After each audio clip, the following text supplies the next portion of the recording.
Well, I'm with James Franklin out at Culture Vannin, and we're talking about a book that's not new, but it's been revised. In fact, I think in your words, it's one of the most important books, Manx books, going. Explain over to you. This is now titled Ghosts, Bugganes and Fairy Pigs, and it's an expanded reprint of a book which has been out of print for over 100 years. And it's not bombast, it's literally one of the most important books of Manx folklore. Oh, going. Folklore, okay.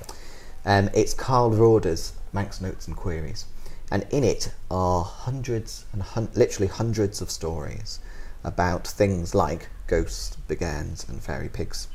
And so 100 years ago, Carl Roder was going around collecting these stories from the mouths of the Manx people, and he was writing them without judgment, without expanding it, just literally writing down what they said.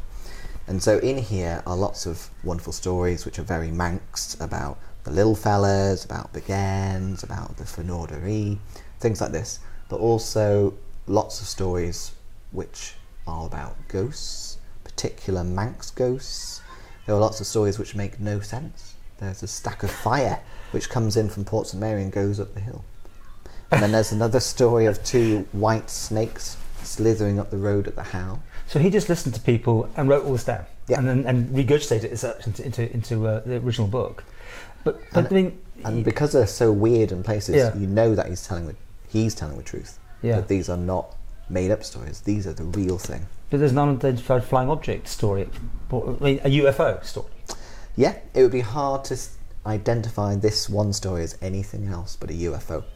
And of course, this is from, the book was printed in 1904, but that story was first printed in the newspapers in 1901, I think. Right. And it's a story of a fella walking around near Ballacalawi, north of Port Erin there, and he hears this sound, like a humming sound, and he's a bit frightened. He can't see where it's coming from, so he jumps over the hedge, and then he looks up and he sees this wheel of lights, he describes it, and it's going around and it's making this humming sort of sound, and then it hovers over him, and then it shoots off towards a farm in the distance, a mile or so away, and there it disappears. That is a flying saucer then. Absolutely, and this idea of UFOs or flying saucers or aliens didn't exist in that time. And this is, almost without a doubt, the Isle of Man's first UFO story, and it's also the British Isles is only the second story of UFOs in the British Isles. It's really something. Sounds like an interesting read. Now, you have revised it in the sense there's a bit more to this book now, right? Yeah. The thing which was published in 1904 was about that large. Mm-hmm. And so also after that and a bit before were other things of interest. And so we've now added these in and added an introduction and a short preface to kind of explain what this is all about. And you retitled it? Retitled it because when he sold it originally, it didn't sell very well. Oh. And it was seen to be, well, he didn't live on the Isle of Man, so it didn't sell very well.